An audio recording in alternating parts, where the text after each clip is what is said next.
Hello friends, तो welcome back to another video of SRG tuition. So जैसे हम evolution chapter पढ़ रहे थे उसी को हम कंटिन्यू करेंगे और आज की वीडियो में हम डिस्कस करेंगे evidence in favour of origin of life. इसके बारे में हम पढ़ेंगे। अगर हम बात करें कि हम ऐसे कौन कौन से एविडेंस पढ़ेंगे जिससे हमें पता चले कि जो लाइफ है, ठीक है, उसकी ओरिजिन कैसे हुई है और वो कैसे इवॉल्व हो रही है, तो इसमें हम टोटल 4 एविडेंस पढ़ते हैं। एक हमारा होता है पैलेंटोलॉजिकली एविडेंस। पैलेंटोलॉजिकल एविडेंस में हम बेसिकली जो भी हमें फॉसिल फ्यूल्स मिलते हैं उनकी बात करते हैं, ठीक है। तो एविडेंस फ्रॉम फॉसिल्स रिकॉर्ड को ही हम क्या बोलते हैं, पैलेंटोलॉजिकल एविडेंस बोलते हैं। सेकंड जो हम एविडेंस पढ़ेंगे वो हम पढ़ेंगे evidence from comparative anatomy and comparative morphology. मतलब हम एनाटॉमी एंड मॉर्फोलॉजी का कंपैरिजन करेंगे जहां पे आप होमोलोगस ऑर्गन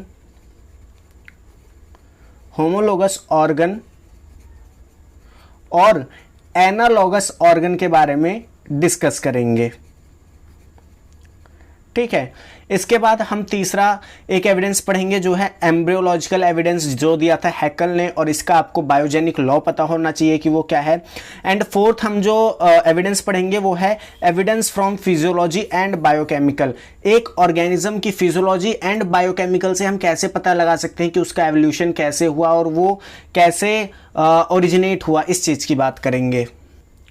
सो सबसे पहले हम बात करेंगे पैलेंटोलॉजिकल एविडेंसेस के बारे में। तो सबसे पहले आपको पता होना चाहिए कि पैलेंटोलॉजी क्या होती है।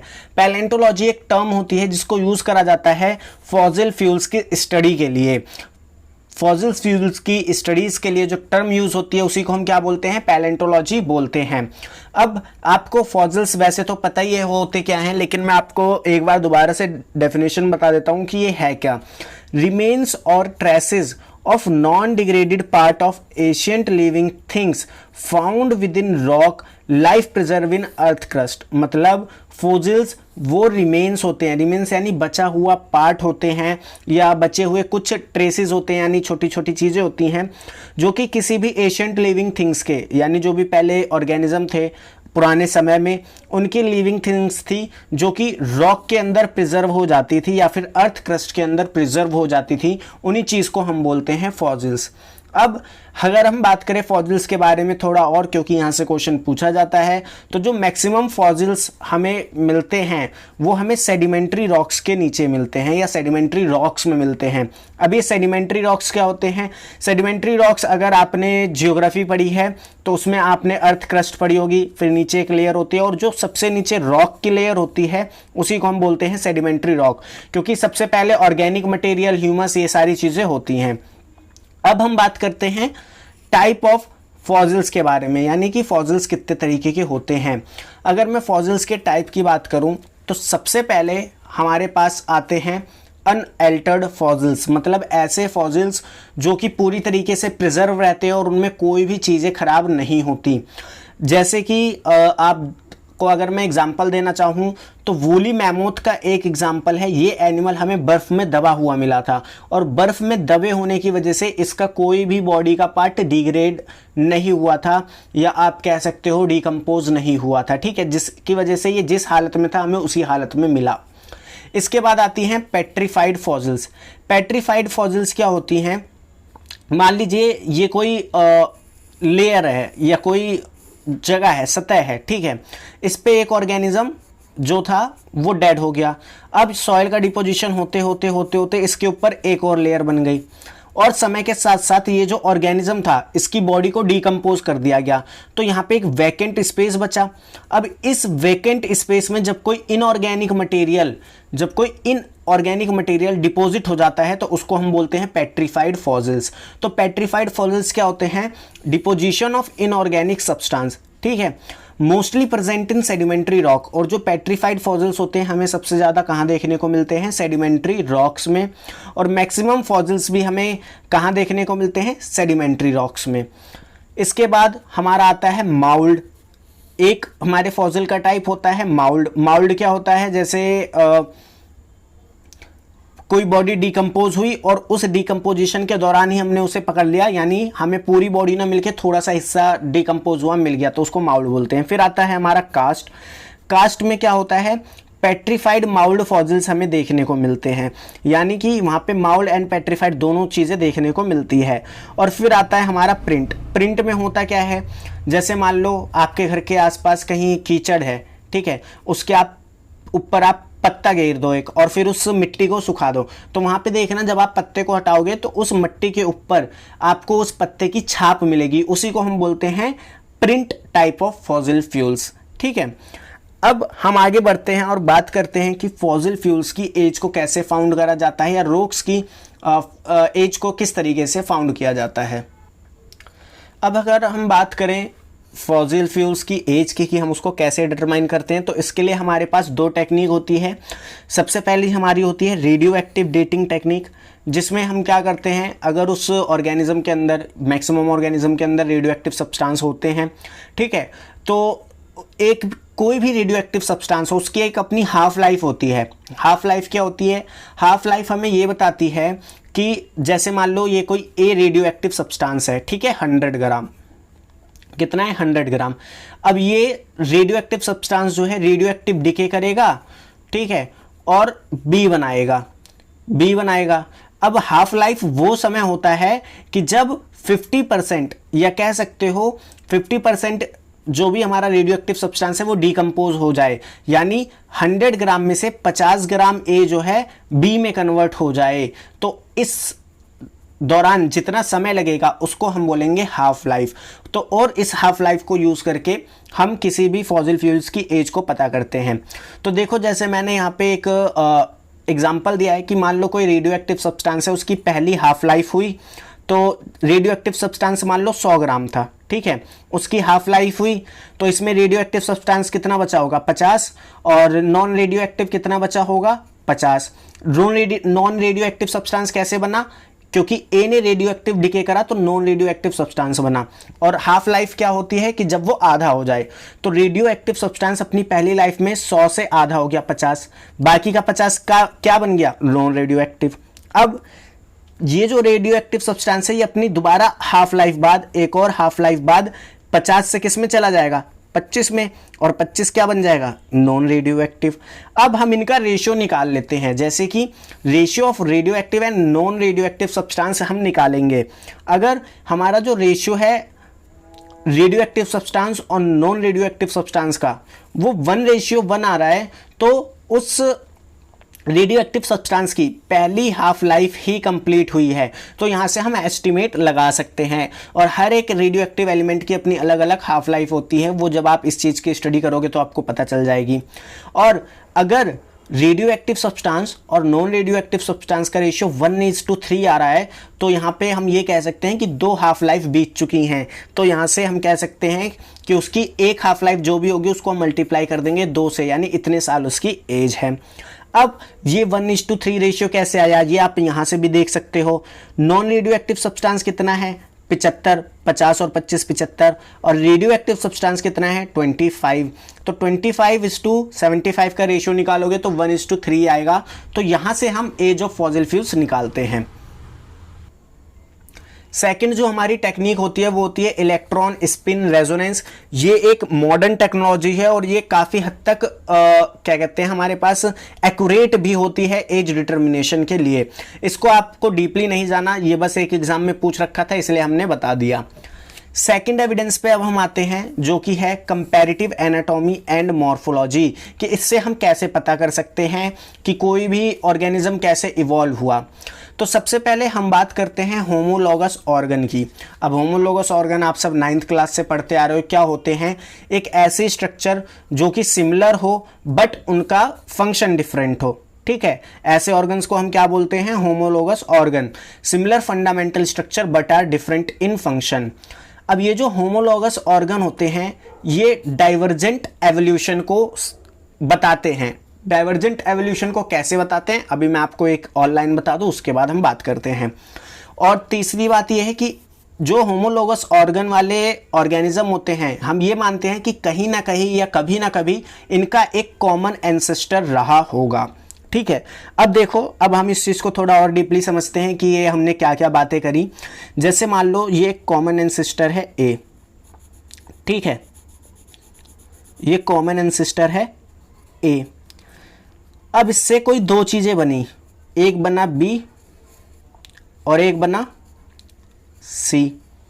ठीक है, बी अपना किसी और इन्वायरमेंट में चला गया, मान लो ये वाटर में रहने चला गया, और ये टेरेस्ट्रियल ही रहा, यानी ये जमीन पे ही रहने लगा। समय के साथ साथ बात कर रहा हूं मैं, यहाँ पे कई सारी जनरेशन नहीं दिखा रहा, मैं एक ही जनरेशन में दिखा दे रहा हूं, क्योंकि ये जो आप डाइवर्जेंट एवोल्यूशन देखते हो ये बहुत सारी जनरेशन्स के बाद होता है, एक ही जनरेशन में सब कुछ नहीं होता। तो मैंने क्या कहा कि ए कोई ऑर्गेनिज्म था, उसने दो इंडिविजुअल पैदा करे, बी और सी। अब हुआ क्या, बी को जमीन पे रहना अच्छा नहीं लगा तो वो वाटर में चला गया, यानी एक्वेटिक इन्वायरमेंट में चला गया, और सी को टेरेस्ट्रियल यानी जमीन पे रहना अच्छा लगा तो वो वहीं रहा, तो वो टेरेस्ट्रियल हैबिटाट में रहा। अब देखिए, क्योंकि बी और सी ए से ही ओरिजिनेट हुए हैं तो ए इनका क्या हो गया, कॉमन एंसेस्टर हो गया। सही बात है। अब अगर बी और सी ए से ही ओरिजिनेट हुए हैं और ए ही इनका कॉमन एंसेस्टर है, तो इनकी जो इंटरनल स्ट्रक्चर होगी वो सेम होगी। इनकी इंटरनल स्ट्रक्चर जो होगी वो क्या होगी, सेम होगी। ये चीज आप कैसे कह सकते हो, ये चीज आप इससे भी कह सकते हो कि अगर एक पेरेंट्स हैं, कोई भी पेरेंट्स हैं, उनके दो बच्चे होते हैं तो दोनों एक दूसरे की तरह ही होते हैं, कोई हाथी और दूसरा घोड़ा नहीं होता। ठीक है, दोनों बच्चे उनके ही होते हैं, दोनों स्प्रिंग सेम्स होते हैं, दोनों ह्यूमंस होते हैं, होमो सैपियंस होते हैं। ऐसा नहीं होता कि एक शेर पैदा हो रहा है और एक क्या कहते हैं लकड़बग्घा पैदा हो रहा है, ऐसा नहीं होता, दोनों ही होमो सैपियंस होते हैं। तो यहाँ पे कहने का मतलब है कि बी और सी की जो इंटरनल स्ट्रक्चर है वो सेम होगी, फंडामेंटल स्ट्रक्चर सेम होगी, बट क्योंकि ये एक्वाटिक एनवायरनमेंट में चला गया बी और सी टेरेस्ट्रियल पे ही रहा, तो दोनों का जो फंक्शन है वो अलग अलग हो जाएगा अपने अपने एडेप्टेशन के हिसाब से। ठीक है, दोनों का ही जो यूज है ऑर्गन का वो अलग अलग हो जाएगा उनकी एडेप्टेशन के हिसाब से। तो यहां पे आप देखो कि दो चीजें डाइवर्स हो रही हैं, डाइवर्स हो रही हैं मतलब एक दूसरे से दूर जा रही हैं, इसीलिए होमोलोगस ऑर्गन जो हैं वो डाइवर्जेंट एवोल्यूशन को रिप्रेजेंट करते हैं। किसको रिप्रेजेंट करते हैं, डाइवर्जेंट एवोल्यूशन को, क्योंकि ये डाइवर्स हो रहे हैं। ठीक है, और जैसे मैंने बताया इनका एक कॉमन एंसेस्टर होता है, और बता ही दिया कि फंडामेंटल स्ट्रक्चर सेम होती है बट फंक्शन डिफरेंट होता है। फंक्शन डिफरेंट क्यों होता है, बेस्ड ऑन देयर एडेप्टेशंस। ठीक है, अब जैसे कि एग्जाम्पल्स की बात करें तो जो फोर लिम्स होते हैं मैन के, चीता के, वेल के एंड बैट के, इनकी जो फंडामेंटल स्ट्रक्चर है ये सारी सेम है, बट हर कोई इसे अलग अलग तरीके से यूज करता है। चीता इसे दौड़ने के लिए यूज करता है, मैन्स क्या कहते हैं अपना काम करने के लिए अपने हाथों को यूज करते हैं, वेल जो होती है वो स्विमिंग के लिए इसको यूज करती है, बैट उड़ने के लिए यूज करती है। तो ये इसके अलग अलग क्या है, एडेप्टेशन के हिसाब से उसके अलग अलग यूज हो गए, बट उनकी फंडामेंटल स्ट्रक्चर सेम है। सेम तरीके से जो माउथ पार्ट होता है कॉकरोच का, हनी बी का, मॉस्किटो का, बटरफ्लाई का, ये भी होमोलोगस ऑर्गन होते हैं, मतलब इनकी स्ट्रक्चर तो सेम होती है बट इनका फंक्शन डिफरेंट होता है। क्योंकि कॉकरेच जो होता है वो नॉक्टर्नल होता है, रात को अपना खाना खाता है, तो इनके च्युइंग टाइप माउथ होते हैं, हनी बी के सकिंग टाइप होते हैं। ठीक है, मॉस्किटो भी क्योंकि ये खून पीते हैं तो इनका भी सकिंग टाइप होता है, लेकिन हनी बी से और बटरफ्लाई से अलग होता है। अगर हम नेक्स्ट एग्जांपल की बात करें और जो सबसे ज़्यादा नीट में पूछा जाता है वो है thorns and tendril of bougainvillea and cucurbits. ये भी होमोलोगस ऑर्गन है। ये होमोलोगस ऑर्गन क्यों है ये आप मेरे को बताएंगे, क्योंकि ये चीज़ आप मॉर्फोलॉजी ऑफ प्लांट में पढ़ते हो, जो कि क्लास 11th का चैप्टर नंबर 5 है, वहाँ से आप इसको देख सकते हैं। जब आप उसे अच्छे से पढ़ेंगे तो ये आपको समझ में आएगा कि ये होमोलोगस ऑर्गन के एग्जाम्पल में क्यों है। हम उसे डिस्कस नहीं कर रहे क्योंकि आप 11th की चीज़ें भूल चुके हो, और उसे अगर मैं लेके बैठा तो बहुत टाइम निकल जाएगा। अब हम बात करते हैं एनालॉगस ऑर्गन की। एनालॉगस ऑर्गन क्या होते हैं, आप सभी को पता है कि जो स्ट्रक्चर होती है वो डिफरेंट होती है बट सिमिलर फंक्शन होता है। फंक्शन क्या होता है, सिमिलर होता है। ये रिप्रेजेंट करता है कन्वर्जेंट एवोल्यूशन को, कन्वर्जेंट एवोल्यूशन को ये रिप्रेजेंट करता है। Similar in function due to same needs, और ये फंक्शन में सिमिलर होते हैं ड्यू टू सेम नीड्स। अब देखो इसको हम इसी तरीके से समझ लेते हैं कि अभी मैंने ऊपर बताया था कि जो बी था वो एक्वेटिक यानी वाटर वाली कंडीशन में चला गया था, लेकिन कोई डी होगा जो पहले से ही वाटर में प्रेजेंट होगा। ठीक है, बी तो उसको ज़मीन पसंद नहीं आई, उसको सतह पे रहना पसंद नहीं आया, टेरेस्ट्रियल हैबिटेट पसंद नहीं आया, तो वो वाटर में चला गया। लेकिन डी तो पहले से ही पानी में रह रहा था, ठीक है। तो बी की स्ट्रक्चर क्या है, स्ट्रक्चर क्या है, डिफरेंट है किससे, डी से, यानी दोनों की स्ट्रक्चर क्या है, डिफरेंट है। बट क्योंकि दोनों पानी में रह रहे हैं, मतलब दोनों की नीड क्या है, सेम नीड है, क्योंकि दोनों में ही दोनों ही पानी में रह रहे हैं, दोनों को ही सर्वाइवल के लिए सेम चीज़ करनी पड़ेगी पानी में, ठीक है। तो यहाँ पे इनके ऑर्गन भी सेम तरीके से काम करेंगे। तो ये एनालॉजी होती है, और इसको हम कन्वर्जेंट एवोल्यूशन क्यों बोलते हैं, क्योंकि ये दो अलग अलग स्पीसीज को एक तरफ लाता है। क्योंकि ये देखो, इसका कॉमन एंसेस्टर कोई और है, इसका कॉमन एंसेस्टर कोई और है, बट एक ही नीड के कारण ये दोनों एक दूसरे से कोरिलेट हो जाते हैं, इसीलिए इसको कन्वर्जेंट एवोल्यूशन कहते हैं, ठीक है। इसके एग्जाम्पल अगर हम बात करें तो एग्जाम्पल्स में हमारे पास आएंगे बटरफ्लाई एंड जितनी भी बर्ड्स होती हैं, इनकी जो विंग्स होती हैं वो एनालॉगस ऑर्गन को रिप्रेजेंट करती हैं। Pectoral fins of shark and flippers of dolphin, ये भी एनालॉगस ऑर्गन को रिप्रेजेंट करती है, और ये काफ़ी इंपॉर्टेंट है क्योंकि ये कई बार पूछा जा चुका है। हनी बी की जो स्टिंग होती है, डंक मारने वाली डंक जो होता है उनका, और जो स्कॉर्पियन का डंक होता है वो भी एनालॉगस होता है। ऑक्टोपस और जो मैमल्स की आई होती है वो भी एनालॉगस होती है। स्वीट पोटैटो और पोटैटो ये भी एनालॉगस होते हैं। देखो यहाँ पे मैं बता देता हूँ कि ये एनालॉगस क्यों होते हैं, क्योंकि इसका सिंपल सा रीज़न है, दोनों ही स्टोरेज का काम करते हैं, दोनों ही स्टोरेज का काम करते हैं। तो यहाँ पे देखो फंक्शन क्या है, सेम है, बट जो स्वीट पोटैटो है वो रूट मॉडिफिकेशन है, और जो पोटैटो है वो स्टेम मॉडिफिकेशन है, तो इसीलिए ये एनालॉगस ऑर्गन है। अब हम बात करते हैं वेस्टिजियल ऑर्गन की कि ये होते क्या हैं। देखिए, ऐसे ऑर्गन जो कि प्रेजेंट होते हैं रिड्यूस फॉर्म में एंड हमारी बॉडी में कोई भी फंक्शन परफॉर्म नहीं करते, उनको हम बोलते हैं वेस्टिजियल ऑर्गन। बट ऐसा नहीं है कि ये ऑर्गन जब हमारे जो कहते हैं हमारे एंसेस्टर में प्रेजेंट होंगे तब भी ये काम नहीं करते थे, तब ये काम करते थे। But correspond to fully develop functional organ of related animal are called vestigial organ. मतलब जो पहले तो पूरा फंक्शनल तरीके से काम करते थे, लेकिन एवोल्यूशन के साथ साथ जैसे जैसे इनकी नीड खत्म हुई तो ये रिड्यूस हो गए और इन्होंने अपना जो काम है उसे करना बंद कर दिया, इसलिए इन ऑर्गन को वेस्टिजियल ऑर्गन बोलते हैं। जैसे कि मैं आपको एक एग्जांपल बताता हूँ वर्निफॉर्म अपेंडिक्स का। आप सभी को पता है वर्निफॉर्म अपेंडिक्स हमारे इंटेस्टाइन में होती है। तो होता क्या है, पहले जब हमारे एंसेस्टर कच्चा मीट खाते थे, कच्चा मीट मतलब जब आग की खोज नहीं हुई थी, जब वो सीधा शिकार करते थे और उसे मार के खा लेते थे कच्चा मीट, तो वर्निफॉर्म अपेंडिक्स उसको डाइजेशन में हेल्प करता था। बट आज के टाइम पे हमारे पास फायर है, हमारे पास बहुत से ऐसे उपकरण हैं या इंस्ट्रूमेंट्स हैं जिससे हम मांस को पका के खाते हैं। तो यहाँ पे क्या हुआ, वर्निफॉर्म अपेंडिक्स का काम खत्म हो गया और इसीलिए ये रिड्यूस हो गई, इसीलिए वर्निफॉर्म अपेंडिक्स को वेस्टिजियल ऑर्गन कहा जाता है। ठीक है। अब ऐसे और एग्जाम्पल और भी हैं, जैसे auricular muscle of year, segmented muscle of body. Auricular muscles of year का एग्जाम्पल आप ऐसे देख सकते हो कि आपने किसी अगर पहलवान को देखा हो तो उनकी जो ऑरिकल्स मसल होती है, जो कान पिन्ना का सबसे ऊपर का पार्ट होता है, उसको कई लोग तुड़वा देते हैं, ठीक है, ताकि उनको कुश्ती करने में दिक्कतें ना हो, क्योंकि जब आप कुश्ती लड़ते हो तो वहाँ पे कुछ लोग कान को गलत तरीके से यूज़ कर लेते हैं, ठीक है, तो इसलिए उसको हटवा देते हैं और वो एक वेस्टिजियल ऑर्गन की तरह भी होता है। इसके बाद हम बात करते हैं एम्ब्रियोलॉजिकल एविडेंसेस की, जो कि दिए थे हैक्कल ने, इसके बारे में बताया था हैक्कल ने, और इन्होंने एक बायोजेनिक लॉ दिया था जिसे बाद में नकार दिया गया था, लेकिन वो हमारे सिलेबस में नहीं है, तो हमें सिर्फ बायोजेनिक लॉ पढ़ना है।